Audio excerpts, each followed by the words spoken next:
Hello बच्चों, तैयार हो जाइए अपने बुक्स पेन को लेके। नया टॉपिक स्टार्ट करें हम कोऑर्डिनेट ज्योमेट्री का, बहुत ही इंपॉर्टेंट। और नोट्स इतने अच्छे बनाना है कि 2 साल तक टिकने चाहिए। ठीक है, तो चलिए स्टार्ट करते हैं। आज का टॉपिक स्ट्रेट लाइंस। मैं हूं अंकुश और आप देख रहे हैं आपका अपना मैथमेटिक्स चैनल गणित अंक। तो स्ट्रेट लाइंस को शुरू करते वक्त पहला कॉन्सेप्ट, फर्स्ट पॉइंट जो है वो है इंक्लिनेशन ऑफ अ लाइन। तो क्या होता है इंक्लिनेशन ऑफ अ लाइन? तो डेफिनेशन कहता है the angle theta made by line with positive direction of x axis is called inclination of the line L. ठीक है सर, क्या हो रहा है, क्या बोल रहे हैं आप? ठीक है, चलिए ड्रॉ करके दिखाते हैं। बच्चों ये x axis y axis draw किया हुआ है, तो कोई अगर लाइन आपने ड्रॉ की L, so this is line L. ठीक है, तो the angle made by line with positive direction, तो ये जो एंगल है इसको हम इंक्लिनेशन कहते हैं। ये जो थीटा है इसे हम क्या कहते हैं? इंक्लिनेशन कहते हैं। Positive direction of x axis, ठीक है, ये वाला एंगल हमें हमेशा लेना पड़ेगा एंटी क्लॉकवाइज डायरेक्शन में।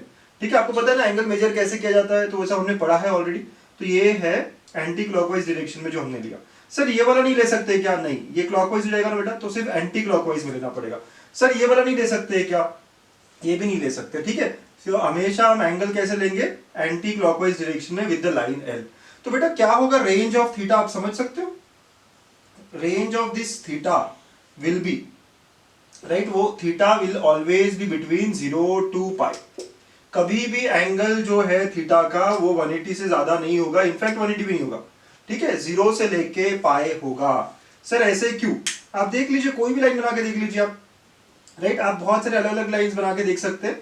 थीटा की वैल्यू जो है वो 0 होगी। 0 कब होगी बेटा? कब थीटा 0 होगा? जब वो खुद एक्स एक्सिस के अलॉन्ग होगा, राइट। ये 0 अगर हो गया मतलब क्या, कोई एंगल ही नहीं बना, तो वो लाइन ऐसी दिखेगी आपको, राइट। तो any line which is parallel to x axis, फिर ऐसे से मूव करते करते करते करते, राइट, कोई लाइन अगर मैं यहाँ पे ऐसे दिखा देता हूँ, ऐसे दिखा देता हूँ, तो ये यहाँ पे इंक्लिनेशन क्या बनेगा? ऐसे ऑब्ट्यूज बन गया। ठीक है, ऐसे करते करते करते, राइट, वो फिर से 180 जब होगा तो वो 0 वाली ही लाइन हो जाएगी। ठीक है, आप इमेजिन कर सकते हैं। तो ये होता है इंक्लिनेशन। चलिए इंक्लिनेशन पे नोट टाइम लेते हैं, है ना। हर चीज का फटाफट जो इंपॉर्टेंट नोट से बनाने चाहिए हमको। सो नोट टाइम इंक्लिनेशन के बारे में 3 नोट्स बनाते हैं हम। तो इफ इंक्लिनेशन इज 0, राइट, अगर थीटा 0 है मतलब इंक्लिनेशन 0 है, then the line L is parallel to x axis. ठीक है, then the line is parallel to x axis. For example ये एक्स एक्सिस वाई एक्सिस है बेटा। ठीक है, हम ड्रॉ भी कर लेते हैं साथ साथ में। तो ड्रॉ करोगे आप, तो अगर ये लाइन निकाला है मैंने, तो बेटा इसका इंक्लिनेशन कितना है एक्स एक्सिस के साथ? कोई इंक्लिनेशन ही नहीं बनेगा, क्योंकि ये अगर लाइन देखेंगे आप तो कोई एंगल ही नहीं बना रहा है। ठीक है, ये एंगल बना रहा है कि एक्स एक्सिस के साथ? बिल्कुल भी नहीं बना रहा है सर। ये कैसा है? पैरेलल है, राइट। थोड़ी देर बाद समझेंगे आप। तो इसका इंक्लिनेशन क्या होगा? 0 होगा। ठीक है, फर्स्ट पॉइंट है बेटा हमारा। देन सेकंड, साथ साथ में एक्स एक्सिस का खुद का इंक्लिनेशन भी 0 है ना। एक्स एक्सिस का खुद का इंक्लिनेशन भी क्या है? 0 है। ओके बेटा, next second point, if theta is 90, मतलब inclination made by the line is 90। चलिए इसको भी ड्रॉ करके देखें। सो एक्स एक्सिस वाई एक्सिस है, तो कोई लाइन आप ड्रॉ कर रहे हो जो इंक्लिनेशन क्या रखता है? 90 रखता है। तो ये लाइन हो गया हमारा, देखिए आप, इंक्लिनेशन 90 है, इसका परपेंडिकुलर है एक्स एक्सिस को लेके। ठीक है, सो ये जो लाइन है, राइट, कैसी है ये? हमने कहा दिया क्या है ये? Perpendicular to x axis. Then the line L is perpendicular to x axis, है ना। सो कोई भी लाइन जब परपेंडिकुलर होगी एक्स एक्सिस को, राइट, तो वो कैसी होगी? वो उसका इंक्लिनेशन हमेशा 90 होगा सर। ये क्या होगा? 90 होगा। अच्छा, तो खुद वाई एक्सिस का भी, so therefore inclination of y axis will be 90। खुद वाई एक्सिस भी क्या होगा? विल बी 90 डिग्री, क्योंकि वो भी तो परपेंडिकुलर ही है ना एक्स एक्सिस को, करेक्ट। तो एक्स एक्सिस का इंक्लिनेशन कितना है? 0 था। वैसे वाई एक्सिस का इंक्लिनेशन कितना है? 90 है। ओके, और थर्ड पॉइंट बेटा, if lines are parallel then their inclinations are equal, मतलब θ1 इज इक्वल टू θ2। अगेन आप इसको ड्रॉ करके देखना चाहोगे, जैसे फॉर एग्जांपल ये दोनों पैरेलल लाइंस है बेटा, तो इनका इंक्लिनेशन दोनों का 90 है। ये दोनों पैरेलल है तो इनका इंक्लिनेशन 0 है। अगर आप और कोई देखना चाहो तो देखिए एक्स एक्सिस वाई एक्सिस है, ये एक लाइन बना दिया हमने। ठीक है, ये लाइन L1 है, इसका इंक्लिनेशन थीटा है। तो अगर कोई और लाइन है जो सेम इंक्लिनेशन के साथ रहता है, ठीक है, तो इसका मतलब ये लाइन क्या हो जाएगी? दोनों पैरेलल होगी। देख रहे हो ना, दोनों पैरेलल मतलब इसको मूव करके आप यहाँ लेके आओ, एकदम सेम दिखेगा। So if inclinations are equal then the lines are parallel, और if lines are parallel then their inclinations will be equal. तो दोनों बातें क्या है? करस्पॉन्डेंस में है, राइट। तो ये है हमारा इंक्लिनेशन के बारे में बात।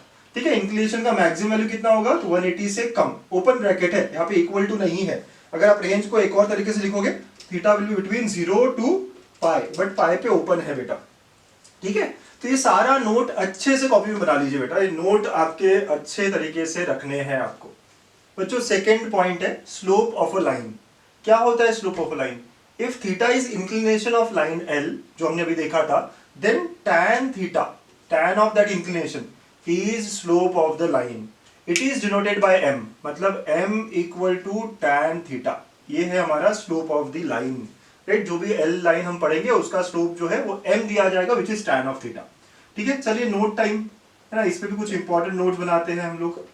बेटा नोट में पहला note, if line is parallel to x axis, है ना, अगर line parallel to x axis है, तो आपने देखा था अभी कि उसका इंक्लिनेशन क्या होता है बेटा, 0 हो जाता है, अभी हमने पढ़ा है। सो उसका स्लोप क्या होगा, तो सर स्लोप तो tan ऑफ थीटा होता है, मतलब यहाँ पे क्या हो जाएगा tan of 0, how many of you know tan 0 is 0।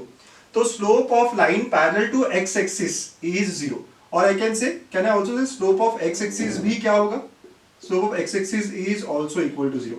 क्यों? क्योंकि उसका भी तो इंक्लिनेशन 0 ही होता है, हमने पढ़ा है अभी, ठीक है। Then second point, if line is perpendicular to x axis, हमने पढ़ा था ना, परपेंडिकुलर है अगर एक्स एक्सिस के, अभी हमने क्या ड्रॉ करके दिखाया था, तो थीटा कितना रहेगा बेटा, 90 रहेगा, मतलब स्लोप क्या हो जाएगा, tan ऑफ 90 सर। और tan 90 डिफाइंड होता है क्या, नहीं, तो इन्फिनिटी होता है सर, ठीक है। तो any line which is perpendicular to x axis, उसका स्लोप नॉट डिफाइंड होगा या इन्फिनिटी होगा। तो कहने से वाई एक्सिस का भी, ओके, तो this is same for y axis as well, ठीक है। तो ऐसी बात होगी सेकेंड। देन थर्ड पॉइंट क्या था बेटा, इफ लाइन्स आर पैरेलल, है ना, थर्ड पॉइंट क्या है हमारा, इफ लाइन्स आर पैरेलल। आपने देखा था अगर लाइन्स पैरेलल है तो उनके इंक्लिनेशंस भी कैसे होते हैं, इक्वल होते हैं, अभी हमने बात की थी। Then theta 1 will be equal to theta 2, ठीक है बेटा, ओके। एंड अगर मैं tan ऑन बोथ साइड्स लेता हूं तो मुझे क्या मिलेगा, tan theta 1 will be equal to tan of theta 2, मतलब इनके स्लोप्स भी इक्वल होंगे, है ना, m1 will be equal to m2। Sir ये m1 m2 वगैरह कहां से आए? अगर दो लाइंस है तो जैसे हम m कहते हैं स्लोप को, तो पहली लाइन के स्लोप को हम m1 लिख सकते हैं और सेकंड के हम m2 लिख सकते हैं, ठीक है। तो यहां बात क्या हो रही है कि अगर दो लाइंस है, x y एक्सिस है बेटा, अगर दो लाइंस है और उनके अगर वो दोनों पैरेलल है, ये एक लाइन है, ओके, लेट अस से दूसरा लाइन है, यू कैन सी ये दोनों पैरेलल दिख रहे हैं, ये थीटा 1 है और ये थीटा 2 है। So theta 1 will be equal to theta 2 because they are parallel, ठीक है। And if they are parallel then tan of theta 1 will also be equal to tan of theta 2, मतलब स्लोप्स इक्वल होंगे, ठीक है, third. Then fourth, if lines are perpendicular, ठीक है, देखो फिर क्या होगा हम देखेंगे। अगर लाइंस परपेंडिकुलर बेटा, चलो ड्रॉ करके देखते हैं। तो अगर ये xy एक्सिस है, ठीक है, थीटा से पहला लाइन है जिसका इंक्लिनेशन थीटा 1 है, ये सेकंड लाइन है जो परपेंडिकुलर है, इससे परपेंडिकुलर कहा गया ना आपको, यहाँ परपेंडिकुलर डाला बेटा हमने, ठीक है, और इसका इंक्लिनेशन लेटर से थीटा 2 है, ठीक है। सो ये लाइन सेकंड था और ये लाइन फर्स्ट था, ठीक, ऐसी बात होगी। आप समझ रहे हो क्या क्या बोल रहे हैं यहाँ पे, है ना, इन दोनों के बीच में 90 डिग्री का एंगल है सर, ओके। बच्चों अगर दो लाइंस परपेंडिकुलर, यहाँ दिख रहा है L1 is perpendicular to L2, L1 is perpendicular to L2। अच्छा, अगर पहले लाइन का इंक्लिनेशन थीटा 1 है तो स्लोप क्या होगा, m1 will be equal to tan theta 1, agreed.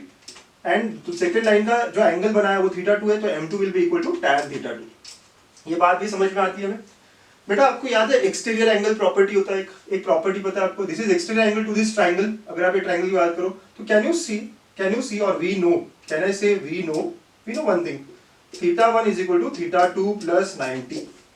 आप सब देख लो, थीटा 1 क्या है, इस ट्रायंगल के लिए एक्सटीरियर एंगल है, तो according to exterior angle property it is nothing but sum of the theta 2 and 90 degree, ठीक है। तो फ्रॉम हियर अगर मैं tan लगाता हूं तो tan theta 1 will be equal to tan of 90 plus theta 2। So tan theta 1 मतलब क्या बेटा, m1 is equal to, right. अब m1 हम थोड़ी देर बाद लिख लेंगे, ठीक है, tan में ही रखते हैं अभी, रिलेशन और समझते हैं।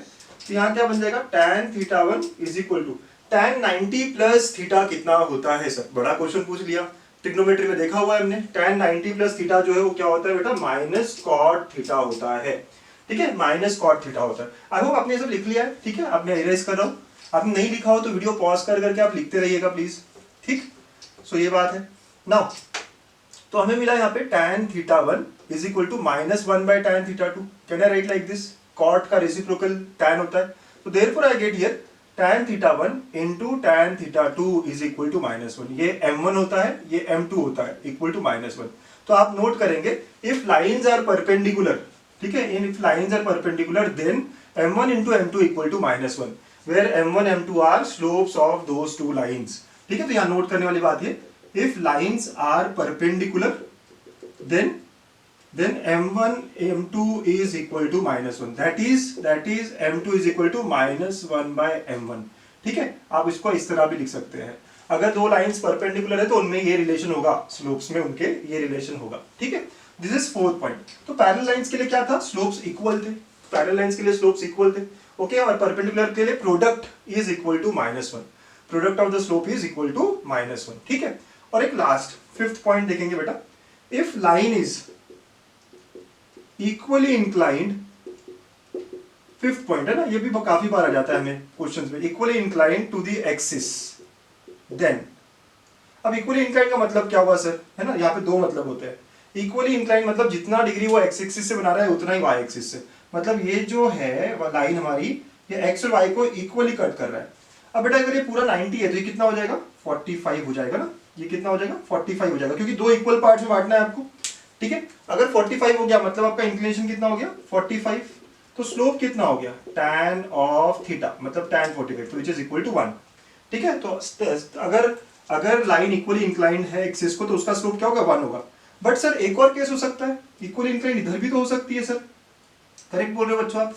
अगर यहाँ पे हुआ तो ये दोनों एंगल इक्वल होने चाहिए, बट हम एंगल मेजर तो यही से करेंगे ना, तो ये कितना एंगल होगा, ये 45 है, ये भी 45 है, बट गिनेंगे हम इधर से तो कितना हो जाएगा, 135 होगा, है ना। आराम से देखिए, दो लाइंस हो सकती है जो इक्वली इंक्लाइंड है, एक तो आपने 45 ब्लू में दिखा दी।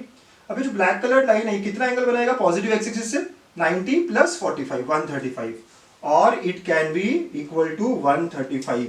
मतलब स्लोप क्या होगा बेटा, tan ऑफ 135 में पता होना चाहिए कि it is equal to -1, right. तो if line is equally inclined to axis then its slope can be 1 और -1। ठीक है, then its slope can be 1 और -1। ठीक है, तो ये 5 पॉइंट्स हमने स्लोप को लेके किए हैं। आप समझ रहे हो स्लोप्स कैसे निकालने होते हैं। अगर थीटा इंक्लिनेशन है तो tan थीटा उसका स्लोप हो जाएगा, और हमने कुछ 5 नोट्स बनाए हैं। बहुत अच्छे नोट्स, बहुत इंपॉर्टेंट है ये कि स्लोप्स इक्वल होंगे तो मतलब लाइंस पैरेलल है, अगर लाइंस परपेंडिकुलर है तो प्रोडक्ट इज इक्वल टू -1, अगर इक्वली इंक्लाइंड है तो स्लोप कैन बी 1 और -1। बहुत ही अच्छी बातें हैं जो हमने अभी देखी है, अच्छे से नोट करिए बच्चों। Point number 3, slope of line passing through 2 points. ठीक है, ये लाइन L दिया है और ये क्या कर रहा है, 2 पॉइंट से पास हो रहा है। लेट अस से पहला पॉइंट हम ले लिया यहाँ पे which is nothing but x1 y1, और सेकेंड पॉइंट है यहाँ पे B which is nothing but x2 y2। ठीक है, तो आपको इस लाइन का स्लोप निकालना है। सो लेट अस अज्यूम कि यहाँ पे जो एंगल है वो क्या है, थीटा है, राइट। जो पॉजिटिव एक्स एक्सिस से बनाता है वो एंगल क्या है, थीटा है। एंड यू नो कि अगर वो थीटा है तो स्लोप क्या होता है, tan ऑफ थीटा। ओके, बहुत ही अच्छे बच्चा। ठीक है सर, ओके। अगर अब मैं यहाँ एक ट्रायंगल, राइट एंगल ट्रायंगल बनाऊँ, यहाँ से मैं एक परपेंडिकुलर बनाता हूँ और ये ऐसे एक राइट एंगल ट्रायंगल बनाया मैंने कंस्ट्रक्शन किया बेटा। So what I have done, I have constructed such that AMB becomes a right angle triangle. अब अगर AMB right angle triangle है, अगर ये थीटा है तो कहना है सर ये भी थीटा होगा, right? Can you all see this right angle triangle? सब लोग देखो बच्चों, मैं यहाँ फिर से बना रहा हूँ बड़ा करके। तो ये जो AM और B है, ये एक राइट एंगल ट्रायंगल बन गया, गुड, ओके। और यहाँ पे एंगल थीटा, सर ये एंगल थीटा कैसे, ये और ये लाइन पैरेलल है, राइट, ये और ये लाइन पैरेलल है, तो देयरफॉर ये जो इंक्लिनेशन बनाएगा वो सेम बनाएगा, करेक्ट। ठीक है, अभी हमने देखा था ना पैरेलल लाइंस के साथ इंक्लिनेशन क्या होगा, सेम होगा। ओके सर, बहुत बढ़िया, ठीक है। अब बेटा मुझे tan थीटा बोला गया ना, तो फ्रॉम फिगर कहने से tan थीटा जो है, m आपने बोला tan थीटा है ना, which will be equal to opposite upon adjacent, तो that will be nothing but bm upon am, है ना, इस ट्रायंगल के अंदर देख रहे हैं हम। ठीक है, तो अब हमारा पूरा काम हो गया, bm कैसे आएगा सर और am कैसे आएगा। कितने लोग समझते हैं कि bm मतलब कि ऑर्डिनेट है, ऑर्डिनेट समझते हो आप सब लोग, ऑर्डिनेट। और अगर आप देखो तो b का ऑर्डिनेट कितना है बेटा, b का ऑर्डिनेट है y2, m का ऑर्डिनेट कितना है y1, है ना। अगर ये y1 ऑर्डिनेट है, y2 है, तो this becomes y2 minus y1, है ना। मेरे ख्याल से बहुत सारे लोग समझते हैं इस बात को, ठीक है। वैसे m का x कंपोनेंट कितना है, जो यहां से होगा इतना x कंपोनेंट है विच इज x2, और a का x कंपोनेंट कितना है, जो यहाँ से इतना हो गया, राइट, तो विच इज x1। तो ये am क्या होगा, x2 माइनस x1 होगा सर, है ना। बहुत ही अच्छे बच्चों, आराम आराम से देखिए, ये जो m कोऑर्डिनेट है, m कोऑर्डिनेट, राइट, आप आराम से निकाल भी सकते हो। इसका हाइट यही होगा जो a का हाइट है, ठीक है। तो ये y1 हो गया और ये y2, तो thus the difference becomes bm। Similarly m का x कोऑर्डिनेट वही होगा जो b का है, तो x2 और ये x1, तो thus this is x2 minus x1। तो ये ट्रायंगल आपने कंप्लीट कर दिया। तो देयरफॉर जो स्लोप है हमारा m, that comes out to be y2 minus y1 upon x2 minus x1। और ये हमारा एक फॉर्मूला बन के रहेगा, राइट। तो आप यहां से एक फॉर्मूला बना के रखोगे कि if 2 points are given to us, 2 points are given to us, x1 y1 and x2 y2, then slope of that line will be equal to y2 minus y1 upon x2 minus x1। इसी को थोड़ा आगे लेके जाए बेटा, तो condition of collinearity भी देख सकते हैं हम यहाँ, condition of collinearity of 3 points, ठीक है। सो कोलिनियरिटी ऑफ 3 पॉइंट्स, इसी को थोड़ा सा आगे बढ़ा देते हैं ना, जो आप अभी कह रहे हो। अब बहुत ही अच्छा चल रहा है, तो मैं बोला चलो कर ही लेते हैं आगे बात। तो अगर आप यहाँ पे एक्सिस बना लिए, ठीक है, एक्स एक्सिस वाई एक्सिस बना लिए, कोई एक लाइन ड्रॉ कर दीजिए, कोई एक लाइन ड्रॉ कर लीजिए, ठीक है। अब इस पे जो है ना 3 पॉइंट्स है, 3 पॉइंट्स है, तो कोलिनियर है ना वो पॉइंट, 3 पॉइंट्स लेटर से ए पॉइंट है विच इज x1 y1, ये बी पॉइंट है, ठीक है, विच इज x2 y2, और कोई सी पॉइंट है, ठीक है, which is x3 y3। So now these are on the same line, मतलब दे आर कोलिनियर, ठीक है। और अगर ये कोलिनियर है बेटा, अगर ये कोलिनियर है बेटा, तो सेम लाइन पे होने का कारण इनका इंक्लिनेशन क्या होगा, सेम होगा, ठीक है। ये आप समझ रहे हो क्या बोल रहा हूं मैं।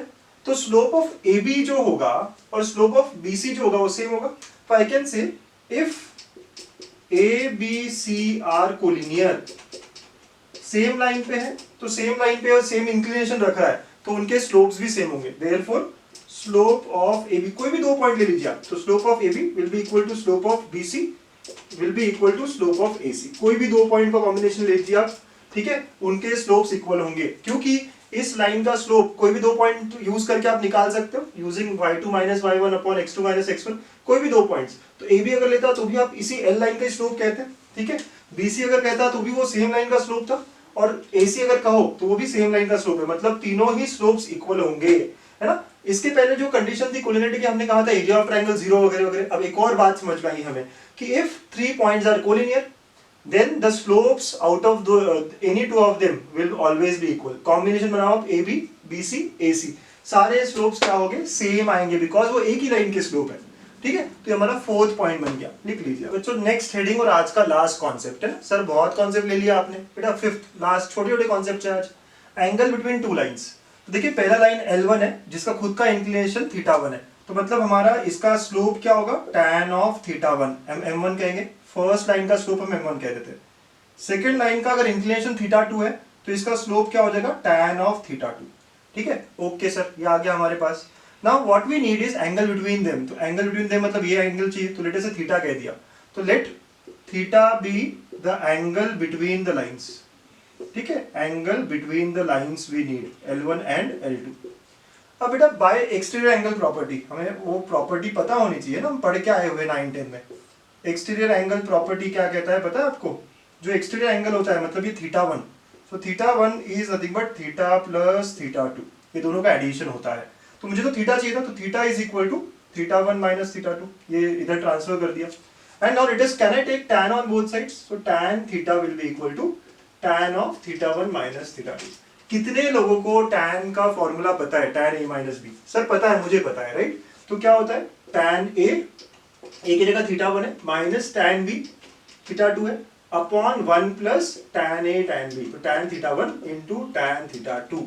Okay, so therefore tan θ is equal to, अब tan θ1 क्या है बेटा, तो स्लोप के फॉर्म में लिख सकते हैं ना हम लोग, राइट। क्या है, m1 है सर, θ2 वाला tan जो है वो क्या है, m2 है सर। चलो लिख देते हैं फिर यहाँ, तो it becomes now m1 minus m2 upon 1 plus m1 m2, ठीक है। तो angle between the 2 lines theta, right, उसका रिलेशन हमें मिल जाता है कि tan θ is nothing but m1 minus m2 upon 1 plus m1 m2, where m1 m2 are nothing but slopes of these 2 lines. अच्छा, एक बात आपके मन में आनी चाहिए थी, सर एंगल थीटा भी हो सकता है और ये भी तो हो सकता है, ये क्या होगा बेटा, पाई माइनस थीटा होगा। आप समझते हो बात को, ये पूरा पाई होगा 180, तो अगर ये थीटा लिया है मैंने तो दूसरा क्या होगा, पाई माइनस थीटा। तो जब भी मैं एंगल बिटवीन टू लाइंस बोल रहा होता हूं तो वी कंसीडर एक्यूट एंगल, ठीक है, we consider theta to be acute angle, theta को हम हमेशा एक्यूट एंगल पकड़ते हैं, क्योंकि दो लाइंस में एक एक्यूट बन जाएगा, अगर 30 है तो 150 बन जाएगा बेटा, एक एक्यूट रहेगा और एक ऑब्ट्यूज रहेगा, तो हम कौन सा एंगल कंसीडर करते हैं, एक्यूट एंगल। सो देयरफॉर ये निगेटिव नहीं होना चाहिए, फिर अगर एक्यूट एंगल है इसका मतलब tan थीटा क्या होना चाहिए, हमेशा पॉजिटिव और जीरो, ठीक है। तो इसका मतलब क्या हुआ बेटा कि tan theta should be equal to mod लगा देंगे हम, क्यों, हम इसको निगेटिव नहीं होने देंगे ना, हम एक्यूट एंगल ही ले रहे हैं और निगेटिव नहीं होने देंगे, मतलब हम क्या करेंगे, मॉड लगा देंगे सर, ठीक है। तो हम मॉड लगा देंगे, बहुत अच्छे बच्चों। So therefore angle between two lines का फॉर्मूला आ गया हमारा, थीटा एंगल हमें पता है बट हम tan थीटा को याद रखते हैं, तो tan theta will be equal to m1 minus m2 upon 1 plus m1 m2 mod, ये आंसर जो भी आएगा हमेशा कैसा होगा, पॉजिटिव होगा, ठीक है। अच्छा, अब दो बातें यहाँ पे भी नोट टाइम में आ जाती है ना, कंडीशन जब नोट टाइम में दो बातें आएगी, क्या, कि अगर इफ लाइंस आर पैरेलल, अगर लाइंस पैरेलल हो गई, मतलब कि क्या हो गया बेटा, इन दोनों के बीच में एंगल कितना होगा, अगर दोनों पैरेलल हो गए तो इन दोनों में डिफरेंस ही नहीं रहेगा कुछ, राइट, तो जीरो हो जाएगा, कैन यू अंडरस्टैंड। तो इसका मतलब the angle between them is zero, और अगर angle between them is zero, अगर दो लाइन पैरेलल है तो उनमें डिफरेंस ही नहीं रहेगा ना कुछ, राइट, क्योंकि थीटा 1 थीटा 2 इक्वल हो जाते हैं, आप समझ रहे हो ना, पैरेलल लाइंस के लिए क्या होगा, थीटा 1 थीटा 2 इक्वल हो जाएगा, तो angle between them will be zero. इसका मतलब tan of theta which is m1 minus m2 upon 1 plus m1 m2, ये क्या हो जाएगा, जीरो होना चाहिए, और इसका मतलब है m1 should be equal to m2, right, हमने पहले भी देखा था, एक और बार प्रूव कर रहे हैं हम, ठीक है। मतलब अगर दो लाइंस पैरेलल हो तो उनका स्लोप क्या होना चाहिए, इक्वल होना चाहिए, वो हमने यहां से भी एक बार और प्रूव कर दिया है, ठीक है। तो ऐसी बात हम कर रहे हैं। चलो और एक देख लेते हैं, क्या हो सकता है, परपेंडिकुलर हो गए तो, if two lines are perpendicular to each other, तो सेकंड ऐसे ही नोट में second, if lines are perpendicular, अगर लाइंस परपेंडिकुलर बेटा तो यहाँ पे जो बीच का एंगल है वो क्या हो जाएगा, थीटा 90 हो जाएगा, मतलब tan ऑफ थीटा वो क्या होगा, infinite, not defined, not defined होने का मतलब डिनोमिनेटर को जीरो होना पड़ेगा, so that is 1 plus m1 m2 should be equal to zero. तो यहाँ से फिर से हमें मिला वही चीज जो हमने पहले भी देखा है, m1 m2 will be equal to -1। तो if two lines are perpendicular to each other then m1 m2 should be equal to -1। हमने पहले भी देखी थी, इस फॉर्मूला से फिर से हमने हमारे रिलेशंस को प्रूव किया है ना, हम और स्ट्रॉन्ग कर रहे हैं कॉन्सेप्ट हमारे, कि हम जो भी कर रहे हैं बहुत सही कर रहे हैं, ठीक है। तो ये एंगल बिटवीन टू लाइंस का फॉर्मूला आपको याद रखना है, बहुत इंपॉर्टेंट है, हर जगह यूज होगा। और इसके अलावा if lines are parallel then their slopes are equal, if lines are perpendicular then m1 m2 their slopes का प्रोडक्ट इज इक्वल टू -1, ठीक है। तो यहाँ कॉन्सेप्ट कंप्लीट होता है। अब देखते हैं कुछ एग्जांपल्स इन कॉन्सेप्ट में। तो एग्जांपल्स आ गए हैं, आप लोगों को खुद से ट्राई करने चाहिए, मैंने थ्योरी बता दी है, सारा थ्योरी भी समझ में आया आपको, तो पॉज करो वीडियो और अब खुद से ट्राई करो और देख लो, आंसर्स चेक कर लो, है ना, बहुत अच्छा लगता है, एक अच्छी फीलिंग होती है, और अटेम्प्ट करना चाहिए ना, गलत हो नहीं हो कोई फर्क नहीं पड़ेगा, अटेम्प्ट करना बहुत इंपॉर्टेंट। सो पहला क्वेश्चन क्या कह रहा है कि find slopes of the following, मतलब ये लाइंस के स्लोप्स बताने हैं, जहां पे यहाँ थीटा दिया हुआ है, तो वी नो कि slope is nothing but tan of theta, तो वो हो जाएगा tan ऑफ 150। अब एक दिक्कत है, tan 150 कितना होता है सर, सेकेंड क्वाड्रेंट पे है तो निगेटिव होगा, ठीक है। और अगर आप थोड़ा सा ध्यान दोगे 150 बोला गया है ना, ये लाइन का 150 बोला गया है, मतलब यहाँ से कितना है 30 है, तो ये 30 के बराबर होगा, एंड व्हाट इज tan 30, 1/√3, तो therefore slope will be negative 1/30, second quadrant में होने के कारण नेगेटिव, ओके, और 30 से बराबर है, इधर से 150 मतलब ग्राउंड, यहाँ पे x एक्सिस इधर से कितना होगा 30, तो द वैल्यूज आर सेम, हमने ट्रिग्नोमेट्री में सारी बातें समझी है अलाइड एंगल्स की हेल्प से, तो -1/√3 becomes the slope required. Second, line passing through these 2 points. So अगर ये दो पॉइंट है, इसको मैं अगर x1 y1 ले लूं और इसको x2 y2 ले लूं, तो मैं पता है कि स्लोप क्या होता है, y2 minus y1 upon x2 minus x1। तो यहाँ y2 क्या है -2 और y1 है -6 हो गया ये, ठीक है, x2 माइनस x1, तो यहाँ 4 आ गया और -1 कितना बेटा -8/3, ठीक है। आप सॉल्व करोगे ठीक से तो इस लाइन का स्लोप क्या होगा, -8/3 होगा, जो इन दो पॉइंट से जा रही है, ठीक है। तो ऐसा ये क्वेश्चन था, बड़ा आसान था, है ना, करेक्ट आया है आपका, बहुत अच्छे।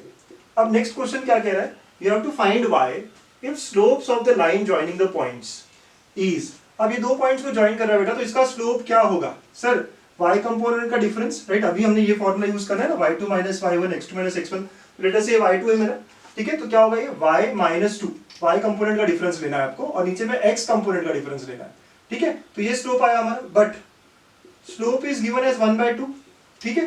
सो therefore y minus two upon 3 minus one should be equal to half, ये दोनों इक्वल है ना, ठीक है। सो ये दोनों ही सेम बात हो रही है, तो हम क्या करेंगे, उन दोनों को इक्वेट करेंगे। हमने फॉर्मूला कैसे लाया, इसको x1 y1 कह दिया, इसको x2 y2 कह दिया, तो y2 minus y1 x2 minus x1 का रेशियो, ठीक है। और हमारे हाफ दिया हुआ है, तो बस कंपेयर करेंगे बेटा। तो y minus two upon two is equal to 1/2, cancel cancel, तो y minus two equal to 1, तो यहाँ से y का वैल्यू क्या आया, 3 आ गया sir. Okay, so the value of y is 3, वही पूछा आपको कि क्या है, फाइंड वैल्यू ऑफ y, ठीक है। तो ऐसे सॉल्व करना था आपको, स्टार्टिंग दी, ये सिंपल सिंपल है बच्चों। Question number 3, if the points are collinear then find x, ठीक है, क्वेश्चन ऐसा है। हाँ, बट यहाँ पे बोला कि यूजिंग स्लोप मेथड, अगर स्लोप मेथड नहीं बोलते तो आप कोई भी मेथड यूज कर सकते थे और आप कंफर्टेबल फील करते हो एरिया ऑफ ट्राइंगल वाले अप्रोच से, आंसर सेम आएगा बच्चों, है ना, आंसर में कोई फर्क नहीं पड़ने वाला। ओके सर, तो लेकिन मैं चाहता हूँ कि आप स्लोप मेथड ही थोड़ा सा और समझें, क्योंकि एक और नया मेथड रहेगा हमारे पास, एक अच्छा अप्रोच हमें मिल रहा है। तो बेटा अगर मैं पहले पॉइंट को a कह दूँ 2,3, सेकेंड पॉइंट को b कह दूँ 1,1 एंड थर्ड पॉइंट को c कह दूँ x,3x, तो हमें बोला गया है ABC आर कोलिनियर। सो अगर ABC कोलिनियर है तो क्या होना चाहिए, वो एक ही लाइन पे होना चाहिए, तो स्लोप शुड बी इक्वल, तो slope of AB should be equal to slope of BC, कोई भी दो ले लीजिए, राइट, हमारे लिए इनफ है। Slope of AB will be equal to slope of BC। Okay बच्चों, now slope of AB equal to slope of BC करेंगे। अब AB का स्लोप, तो AB के लिए मैं अब इसको x1 y1 ले लूंगा और इसको x2 y2 ले लूंगा, तो हमें पता है कि AB का स्लोप क्या होगा, y2 माइनस y1, ठीक है, मैं डायरेक्ट लिखता हूँ, हमें फॉर्मूला पता है, राइट, तो हमने देखा है 2 बार लगा के, तो y2 minus y1 upon right, y1 क्या है 3 है, 1 माइनस 3, ठीक है, अपॉन 1 माइनस 2, ठीक है, इज इक्वल टू। वैसे ही अगर आप B और C के लिए बात करोगे, ठीक है, तो B और C के लिए बात करोगे तो अगेन इसको x1 y1 ले लो और इसको x2 y2 ले लो, तो अगेन BC के लिए ना y2 तो 3x minus 1 upon x minus 1, ऐसा हो जाएगा, बहुत ही अच्छे, ठीक है। देखिए क्या हो रहा है, minus 2 upon minus 1 is equal to 3x minus 1 upon x minus 1, तो ये माइनस माइनस चला गया तो 2 टाइम्स आ गया, 3x minus 1 upon x minus 1। चलिए क्रॉस मल्टीप्लाई कर देते हैं, तो ये हो जाएगा 2 into x minus 1 is equal to 3x minus 1, 2x minus 2 is equal to 3x minus 1। अब x के टर्म्स उधर लेके चले जाते हैं और ये इधर आ गया, तो 1 minus 2 is equal to 3x minus 2x। So minus 1 equal to x, मतलब x का वैल्यू क्या आ गया, माइनस 1 आ गया है। Okay, so if this 3 points are collinear then x has to be equal to minus 1, right. Slope का formula आपको याद है ना, y2 minus y1 upon x2 minus x1 provided 2 points are given to us, ठीक है, बस वही लगाया हमने। किसी को भी ले सकते हो आप x1 y1 और किसी को भी x2 y2, दो में से, राइट, बट हाँ लगाना ठीक से है इसको, ठीक है, तो ठीक से लगाया अगर हमने तो हमारा वैल्यू आता है -1। Question number 4, if 3 points are given then angle between BA and BC। चलिए 3 पॉइंट जो दिए मैं थोड़ा सा ऐसे ड्रॉ कर लेता हूँ, कहीं पे भी लगा देता हूँ। ये एक पॉइंट है A -1, 2, ये पॉइंट रख लीजिए B which is given as 2, 3, और कहीं ले लेते हैं यहाँ C इज -2, -4। गलती नहीं होनी चाहिए बेटा, एक बार देख लीजिए पॉइंट्स अच्छे से, -2, 1, 2, 3 एंड -2, -4, तो आपको इनके बीच में एंगल बोला गया है ना, इनके बीच में एंगल मतलब ये जोड़ेंगे आप। सो कौन सा एंगल पूछा है सर, ये एंगल पूछा है, ठीक है, जो भी होगा एंगल, ठीक है, तो एंगल बिटवीन देम।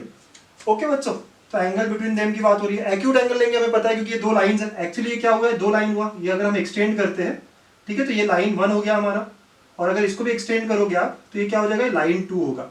तो ये दोनों लाइन के बीच का एंगल पूछा गया है, और जब भी एंगल बोलते हैं तो दो बन सकते हैं, हमें पता चला था, तो हम एक्यूट एंगल के बारे में बात करेंगे।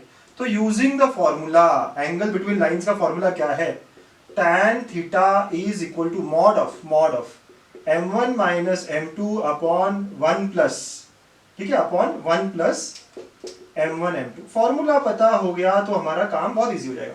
अच्छा m1 m2 क्या बेटा यहाँ पे, तो इन लाइंस का स्लोप, तो where m1 will be slope of first line AB, है ना, AB BA जो भी कहना चाहो कोई दिक्कत नहीं है ना, AB BA एक ही होगा, निकालेंगे हम यहाँ स्लोप, और m2 is equal to slope of second line which is BC, ठीक है। अब A और B है बेटा, तो इनका स्लोप निकालना है मुझे, ठीक है, तो आप किसी को भी x1 y1 और x2 y2 ले सकते हो। तो लेट अस से मैंने अगर इसको x1 y1 ले लिया और इसको x2 y2 ले लिया, तो ये क्या होगा, y2 माइनस y1 मतलब क्या, 1 माइनस 3 ना, y कंपोनेंट्स का subtraction divide by x2 minus x1, तो -2 अच्छे से देखिए बेटा, है ना, ये समझना चाहिए आपको, सब लोग पक्का समझ लीजिए इसको, राइट। किसी को भी ले सकते हो आप इसमें से x1 y1, बट हमने डिसाइड कर लिया एक बार तो बस हो गया।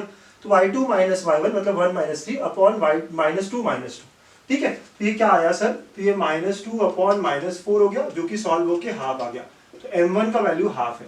ओके बेटा, बहुत बढ़िया।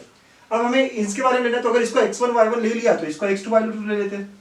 अब इसमें लगाएंगे रिलेशन ऑफ स्लोप का, तो y2 माइनस y1 मतलब -4 -3 अपॉन -2 और -2, ठीक है, तो -2 ऑफ -2, तो ऐसे हो गया -7/-4, तो विच इज नथिंग बट 7/4, तो m2 का वैल्यू भी आ गया। Therefore now tan theta is equal to, ये वैल्यूज डालेंगे इस फॉर्मूला में, m1 m2 दोनों है हमारे पास, तो ये हो गया 1/2 -7/4 अपॉन 1 प्लस 1/2 इंटू 7/4, ठीक है, ऐसे हो जाएगा बेटा।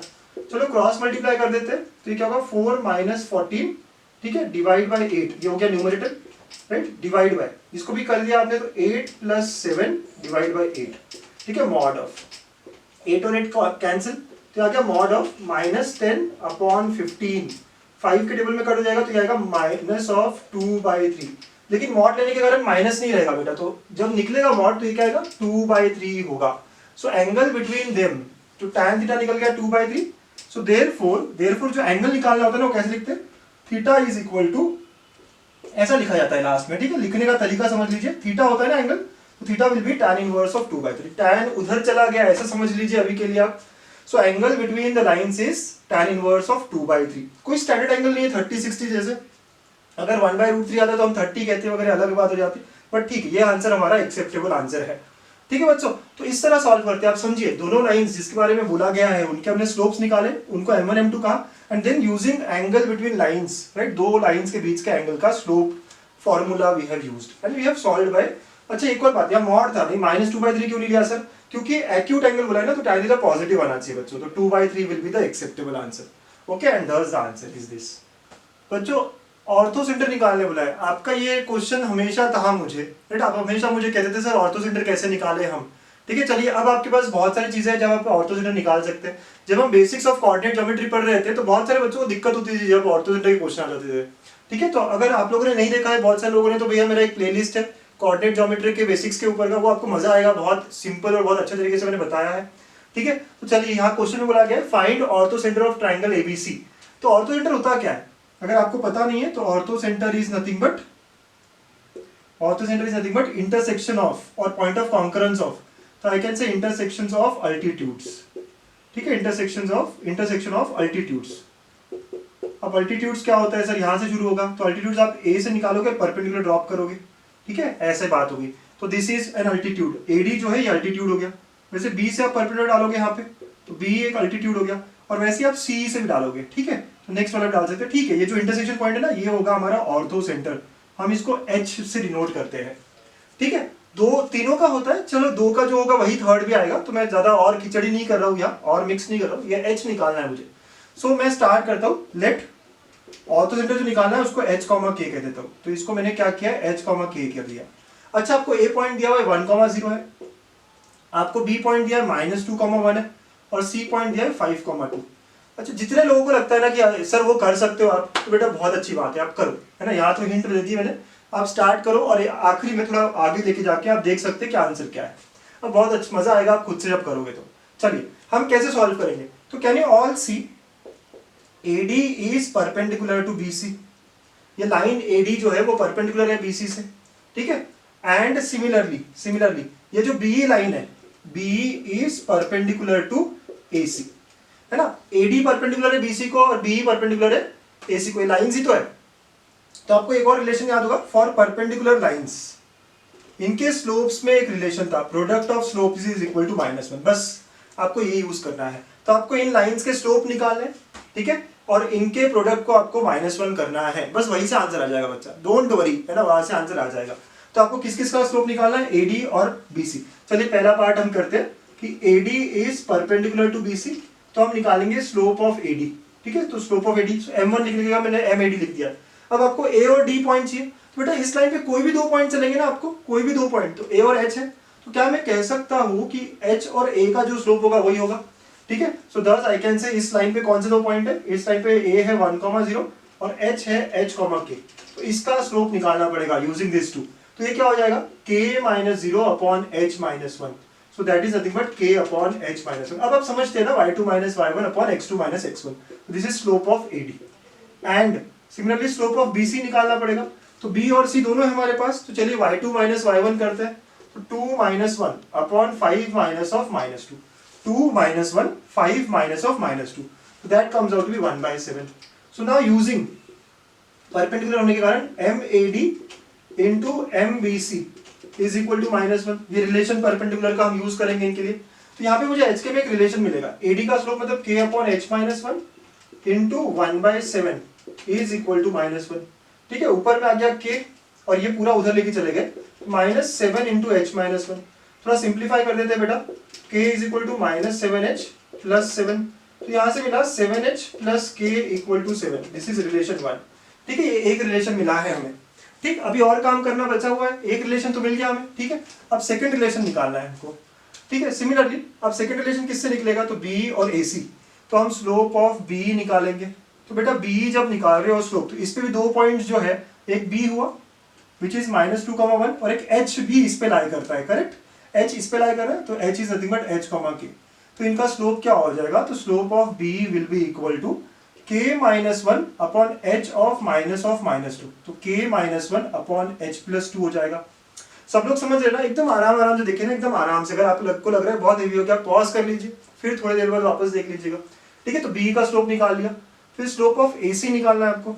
ठीक है, A और C, इनमें टू पॉइंट फॉर्म लगाओगे कोई भी, तो 2 माइनस 0 अपॉन 5 माइनस 1, तो it comes out to be 2/4 which is 1/2। ठीक है, अब मैं थोड़ा मिटा देता हूँ बेटा, आपको समझ तो आई गया सारा फिगर वगैरह का जो काम था। आप लोग लिखते रहिए अच्छे से, नोट बनाते रहिए, अच्छे अच्छे क्वेश्चन है ये जो मैं दे रहा हूँ। सो नाउ अगेन यूजिंग, इन दोनों में रिलेशन क्या होना चाहिए, slope of B into slope of AC should be equal to -1। ठीक है, तो B का स्लोप क्या है, k माइनस 1 है अपॉन h प्लस 2। ठीक है, ये B का स्लोप हुआ इंटू 1/2 इज इक्वल टू -1। ठीक है, इसको सॉल्व करते ऊपर में k माइनस 1 आएगा is equal to 2 into h plus 2 negative. ठीक है, ऐसी बात हो गई सर, बहुत अच्छे बेटा। ठीक है, बिल्कुल गलती नहीं होनी चाहिए सॉल्व करने में, प्लस माइनस में, है ना, बहुत अच्छा कॉन्सेप्ट हम देख रहे हैं। k minus 1 is equal to -2h minus 4, तो k और यहाँ हम लिख सकते हैं 2h plus k is equal to -3, है ना, ऐसा हमारा सेकेंड रिलेशन आया है। ठीक है, ये फर्स्ट रिलेशन और सेकेंड रिलेशन। अब बस हम इन दो रिलेशंस को सॉल्व करके h के लेके आएंगे। भाई दो रिलेशन, दो अननोन, ठीक हो गया, बात खत्म हो रही है। तो पहला क्या था हमारे पास, now 7h plus k equal to 7 and 2h plus k equal to -3, right, ये दो इक्वेशंस हमारे पास। तो I can say from 1 and 2, तो लेट अस सबट्रैक्ट देम। तो सबट्रैक्ट करूंगा तो क्या होगा, ये ऐसा हो गया, तो ये कैंसिल, यहाँ से मिला 5h इज इक्वल टू 10, तो h का वैल्यू क्या मिला बेटा, 2 मिला, और h 2 रख दीजिए आप किसी पे भी, तो यूजिंग इक्वेशन 1 नाउ, तो 7h plus k equal to 7 है, h को आप 2 रख लीजिए, तो 7 into 2 plus k equal to 7, तो यहाँ से k का वैल्यू -7 आ गया। तो देयरफॉर ऑर्थो सेंटर जिसको हमने h, k पकड़ा था will be nothing but 2, -7। Okay, तो orthocentre of the given triangle is 2, -7। देखा आपने कैसे यूज किया मैंने स्लोप्स के रिलेशंस का, परपेंडिकुलर होते हैं ना वो, तो m1 m2 equal to -1 use किया। आप कोई भी दो के लिए यूज कर सकते थे, बिकॉज दो अननोन्स h के थे, तो दो रिलेशंस मुझे रिक्वायर्ड थी। ओके बच्चों, तो अब एक और नया तरीका मिल गया मुझे, ऑर्थो सेंटर कैसे निकालते हैं बच्चों। Star question now, star question क्या है आज का, कि if point A 2, -1 and point B 6, 5 are 2 points, then find the ratio in which foot of perpendicular from 4, 1 to AB divides it। आपके ऑप्शन है 8:5, 5:8, 2:5 और 5:2। जिनको क्वेश्चन नहीं समझ में आया ना, 2-3 बार पढ़िएगा, है ना, कोशिश करिएगा। अगर आप इस स्टार क्वेश्चन को सॉल्व कर देते तो प्लीज कमेंट में आंसर कीजिएगा, ये मुझे बताता है कि आपको कितना अच्छे से टॉपिक आज का समझा है, राइट, मुझे मोटिवेट करता है और अच्छे अच्छे क्वेश्चंस देने के लिए नेक्स्ट वीडियो। ठीक है, तो आपको अगर पसंद आया होगा वीडियो तो प्लीज लाइक कीजिएगा, सब्सक्राइब करिए अगर आपने चैनल को सब्सक्राइब नहीं किया होगा तो। मैं आपको रोज ऐसे ही एक वीडियो दिया करूंगा जो आपका मैथमेटिक्स IIT JEE के लिए स्ट्रॉन्ग करते जाएगा। तो साथ में मिलकर प्रिपेयर करेंगे, बहुत मजा आएगा बच्चों। तो ये था आज का हमारा पहला सेशन जो स्ट्रेट लाइंस के ऊपर था। नेक्स्ट सेशन में हम देखेंगे different equations of straight lines. So please stay connected and subscribe the channel, like the channel, okay, and share with your friends as well. Thank you very much.